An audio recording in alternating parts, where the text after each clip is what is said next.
tu te rends compte la puissance du formatage qui est fumée égale solution.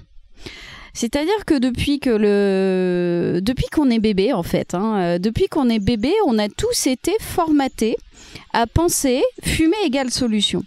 Et ce formatage, déjà, il s'est fait de 2 manières. Il s'est fait soit en direct, soit en indirect. En direct, on a tous connu des gens dans notre famille qui fumaient, ou des amis, tout simplement, et on a été confrontés à la cigarette relativement tôt, de toute façon. Alors c'est vrai que le monde évolue, donc maintenant ça change quand même un peu plus, mais enfin bon, le tabac reste encore très présent. Donc ça c'est le formatage direct. On a eu des références vraiment en direct avec cette cigarette. Et donc forcément aussi des charges émotionnelles. La fameuse Madeleine de Proust, maman qui fumait, ou un grand-parent qui fumait les cigares, ou les odeurs qui ramènent à des souvenirs. Donc on a des ancrages affectifs aussi là-dessus. Maintenant, donc ça c'est le côté direct, et après en indirect, il y a le côté tout ce que le cerveau a collecté en termes d'informations auprès de la cigarette. Et ce qu'il a collecté à travers les médias, à travers les films, les publicités de l'époque, elle est encore très très présente cette cigarette aujourd'hui dans les séries, dans tout ça, et finalement on nous montre, et on nous l'a toujours montré d'une manière relativement positive, sexy, où ça donne c'est la classe, c'est de la contenance, c'est de l'affirmation, c'est plein de choses finalement, du charisme, donc on a des références à ça, et le cerveau enregistre ces informations là, et il enregistre et il intègre vraiment dans son esprit fumée égale solution. On a tous conscience que quelque part fumée égale problème, mais ça on le met toujours en arrière-plan dans son esprit. Pourquoi ? On n'aime pas avoir mal. L'être humain n'est pas maso, il n'aime pas avoir mal, donc comme il n'aime pas avoir mal, le fumée égale problème, on le met en arrière-plan, on ne met pas trop son attention dessus. Mais le fumée égale solution est très très engrammé. Il est vraiment très très puissant. Pourquoi ? Je vais mal, je vais prendre une clope, ça ira mieux. Je vais bien, cette clope intensifie mon plaisir. J'ai besoin de me concentrer, cette cigarette va m'aider à me concentrer. En fait, finalement, fumer est toujours une solution pour le fumeur.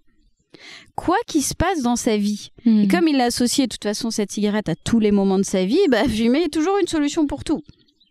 Ça devient même une question d'identité d'une certaine manière aussi, que tu disais. Beaucoup de gens s'identifient, et beaucoup de gens que je vois me disent non, mais cette cigarette fait partie de moi.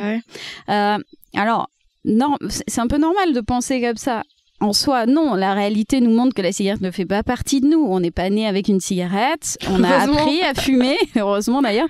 On a appris à fumer, ça a été tout un apprentissage, parce que quand réellement on ramène le fumeur à sa toute première cigarette, en général pour beaucoup de personnes, elle a été dégueulasse. Elle est infecte en termes de goût, elle fait tousser, il y a un goût dégueulasse dans la bouche, bref, ce qui n'est pas le cas de tous, mais une grande majorité quand même. Donc, ça a été quand même un apprentissage de fumer. Donc, dire ça fait partie de moi, non, c'est parce que le cerveau n'a pas la référence, n'arrive pas à se reconnecter à une autre forme de référence d'une vie sans.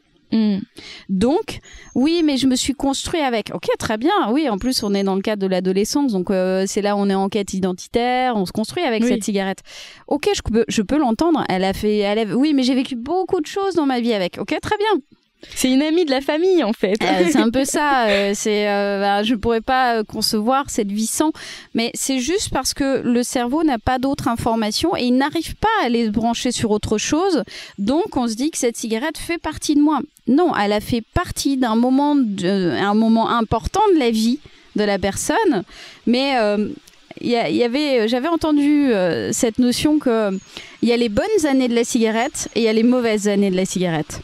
Je trouve ça très juste quelque part, parce que les bonnes années de la cigarette, c'est justement toutes ces années de vie où on est ado, où on s'ouvre à la vie, on a des tas d'expériences finalement, on prend son autonomie, il y a beaucoup de choses qui se passent, donc forcément on lui donne un pouvoir très fort aussi à cette cigarette, et puis une valeur affective très puissante. Donc c'est vrai qu'on se dit non, ça fait partie de moi. Donc je peux comprendre le rapport identitaire qui est développé là-dessus. Mais quand on la remet en perspective, c'est de dire, ok, elle a pu faire partie pendant un pan de ma vie, une période, une grosse période pour la bonne partie des gens, mais ça reste peut-être une bonne période de la vie, très bien, mais à un moment donné, il faut aussi savoir qu'il y a aussi les mauvaises années qui, plus on fume, plus on sait qu'on a de chances derrière quand même de ne pas être au top.